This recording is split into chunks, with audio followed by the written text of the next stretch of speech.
go now to another question on the economy and on economics. How would you define the terms capitalism and socialism, and are they in agreement with your political philosophy? And for this, let's start with JP. Oh, sorry, can you say that again? I'm sorry. How would you define the terms capitalism and socialism, and are they in agreement with your philosophy? Capitalism, yes, is in agreement. Socialism is not. I define capitalism as the voluntary exchange and free exchange of goods and services between people who want to provide them and people who want to buy them. Socialism is the state-controlled marketplace where if you don't want to necessarily buy something, you can still be forced to purchase it, like healthcare now. And if you want to sell something, you may not actually be permitted to sell it because you may be in competition with the government who is trying to provide that product at a monopoly. Okay, Anna? I think you did a good job explaining the differences between capitalism and socialism. I think that in order for a society to succeed, you need to have a mixture of both the public sector and the private sector. Now, the reason why I say that is because there are certain things that need to remain public. So, for instance, our law enforcement, fire department, the prison system, for instance. Corrections Corporation. Corrections Corporation of America made $205 million in profit last year. And part of the reason why is because they're working with organizations such as ALEC to pass tough-on-crime legislation. Now, what does that translate to? That means that they're passing legislation that's tough on non-violent drug offenders. So we're locking away non-violent drug offenders and we're putting them in private prisons. And as a result, there is an incentive to put more and more people behind bars. You can't have a profit motive when it comes to something like the prison system. So in order for society to succeed, you need a mixture of both. Okay, I totally disagree with that. I say privatize all the things. There were times in this country when we did have private defense. We had private fire. George Washington purchased fire insurance. We did have a thing called fire insurance. And we do have private prisons in this country that do run under profit and save taxpayers money, and there's no reason, there's no constitutional reason we shouldn't be able to privatize our prison. I say privatize all the things. Socialism is not simply the redistribution of wealth. Socialism means central planning. It means central control, control of your life, limiting your decisions. Think about this. The food stamp program itself is welfare, but a government-run farm and grocery stores are socialism. A government housing subsidy is welfare, but government-run housing projects are socialism. Socialism also, it's not revolutionary, by the way, as some would have us believe. It's risk aversion. Risk aversion is not a trait of revolutionaries. It is people who are willing to trade progress, innovation, and efficiency for a sense of security that welfare provides, although in reality, it doesn't provide that at all. And finally, I think that the best way to understand socialism is that if the shoe fits, it wasn't produced by socialism. Thank you.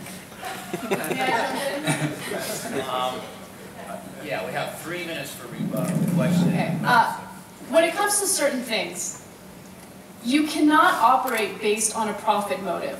When it comes to the fire department, okay, if there are individuals out there who did not succeed in becoming extremely wealthy, or even part of middle class, are you saying that if they don't have the money to afford help, if they are victims of some sort of fire, that, hey, too bad, you don't have the money to pay for it? Is that the kind of... Firefighters are volunteers. There's no profit motive already. The volunteers are mostly participating in our democracy. They're going out and doing this, and they're not making a profit. So so when you say that there should be no profit motive, these people are already doing this out of the kindness of their heart. Okay, firefighters make money while they do this, right? They get paid by the government, right? And they get paid by the government based on what... Okay, what do you mean not always? Can you clarify that? Can I help? Wait, hold on. Volunteer firefighter? Can I help clarify your thing, though? You are pointing out, though, that people cannot do it for a profit motive. You can't run a fire department for a profit motive. Why do you think people become firefighters professionally, not volunteer, but professionally? Because they're going to get paid, right? Of course they're going to get paid, right. But they get paid based on our contribution to taxes. Now, if an individual... Of course they make a profit, but there's a difference between an individual, there's a difference between an individual firefighter who chooses that as a career, and he makes that money because it's a government job, the government pays him. And there's a difference between a private company helping people when they are, victims of some sort of fire. If you cannot pay them, what is their incentive to help you? So if we privatize everything, if an individual does not have money for that service, what do we do as a society? Are we just going to allow them to burn in the fire? Are we going to allow their houses to burn down? And when it comes, all right, you guys say yes. Well, I don't believe in that kind of country. Predatory firefighting. I don't believe that that's. Predatory firefighting. I don't believe that that's what this country stands for. Well, the question is how much violence. Think about what are the ends? Do the ends always justify the means, ladies and gentlemen? How much violence and coercion are you willing to use to achieve what you think is a good social end? So take police or fire and everything, and just remember that the government is the gun in the room. It's not your friend. It's in there to take from you and to give to others. This is a redistribution of wealth, and you like to use examples like fire departments and police departments, but we do. Prisons as well. Prisons are a great example of things, of a great way to privatize things that are in the public sector. They run much more efficiently. The private prisons, They don't. They run at a 10 to 15% less expenditure rate than all the public prisons in the United States. We have 3 to 4% of the prisons in this country right now that are privatized. Do it. I just debated this on Russia Today the other day. 3 to 4% of the prisons in the United States are privatized, ladies and gentlemen. They're running at a 10 to 17% less expenditure rate. So privatizing prisons is a great idea because there's no constitutional authority for the government to run prisons. Okay, we're going to have, unfortunately, going to have to move on. But we can return to this, I think, even with this next item, which is parallel and very similar. On the economy and economics, the national debt is currently $16 trillion and growing. This will affect our generation the most. Under your political philosophy, how do we get our national debt under control? Well, there are a couple things. First of all, there was a very interesting study done by Citizens for Tax Justice. And what they did is they looked at Fortune 500 companies, and what they found was that in 2010, 280 of those Fortune 500 companies paid absolutely nothing, $0 in federal taxes. 30 of those companies actually got refunds, even though they made millions and millions of dollars in profits. Okay, the reason why I bring that up is because in 2010, the federal government should have received $55 billion in taxes from these companies. Instead, the government ended up paying them $21 billion in tax rebates.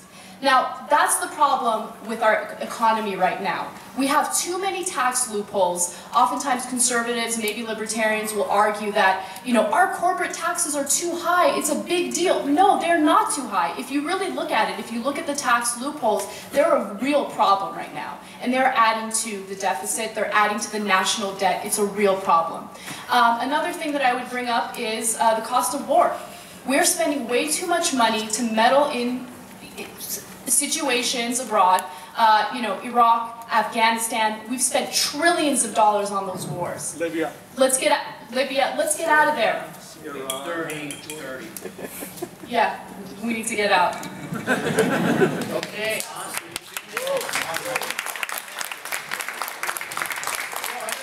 I would sort of have a two-pronged approach. I think in the short term, if you're going to have a tax system and you're going to have a government that's this much in debt, I think if you lower the tax rate, you're going to get more revenue because as the economy is stimulated by lower tax rates, you get more revenue. The government takes in more money when the economy is growing.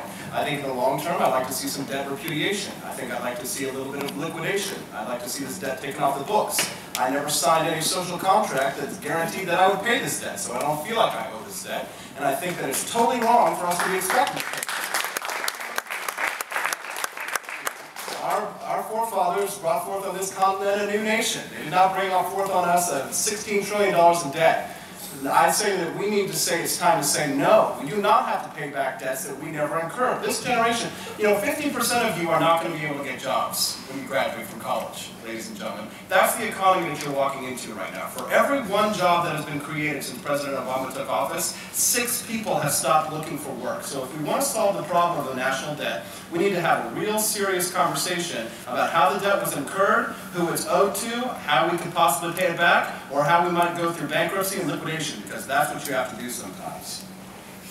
Okay, JP, 2 minutes. So I found that last sort of statement about incurring debt and how our forefathers brought forth a new nation. I mean, one of Alexander Hamilton's big things was incurring a great deal of debt, so that way other countries would be interested in our continued success. That is why we wound up having the XYZ affair with France. That's why so many portions of our history are spotty with other countries, because we owe them money. So that's that aside. It's hard for me to even get back to the original question. Citizens United. Citizens United.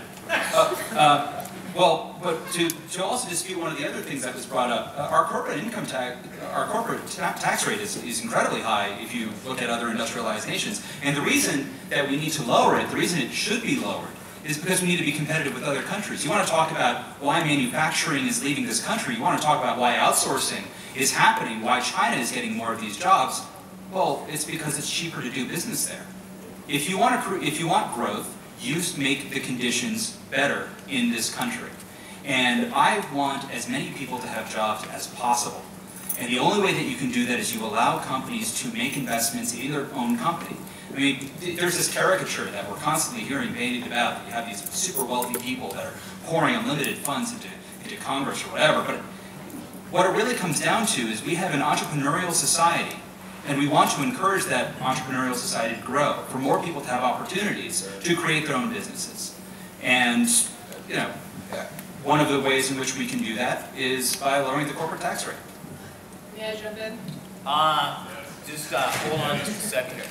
I don't mean to be the Whoa. Let me go when I say I've got to keep running. I'm sorry about that. But as it turns out, we are talking about the deficit here. You guys have 3 minutes for question and rebuttal, so go ahead.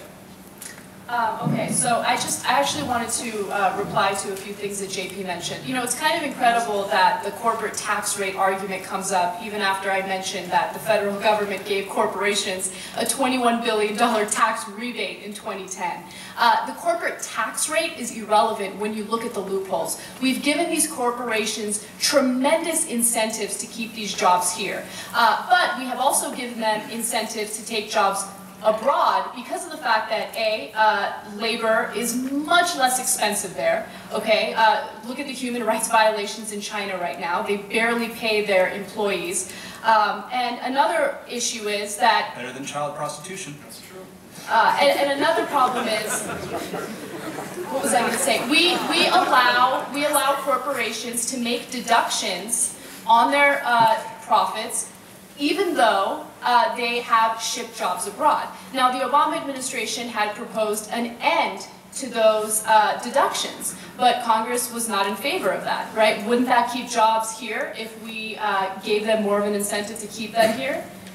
If we got rid of the deductions for taking the jobs abroad? It's a total misunderstanding of how to build an economy. You don't just start with zero and then all of a sudden you have a Porsche or a Ferrari. That's not how you build an economy. You have to understand that the Chinese 50 years ago were scrabbling and mostly in mud huts. An economy, to build an economy, it's all relative. So you have to start somewhere. And so when you talk about, horrible working conditions, well, it's, like you said, child prostitution. That's going to be a much worse working condition than what you would term as a sweatshop. And I don't even like to think of them as sweatshops. I like to think of them as factories, entrepreneurs. These people have opportunities now that they never had before because China has started to liberalize their economy. Yes, liberals, classical liberalism is libertarianism, and that is what China is doing. We need to be competitive, like JP says. We do need to lower our corporate tax rates. We need to lower our individual income tax rates. We need to have a flat tax if we're going to have any tax at all, which I don't approve of, but I would approve of in the short term some sort of system that everybody can understand. Does anybody know how to do their taxes? Because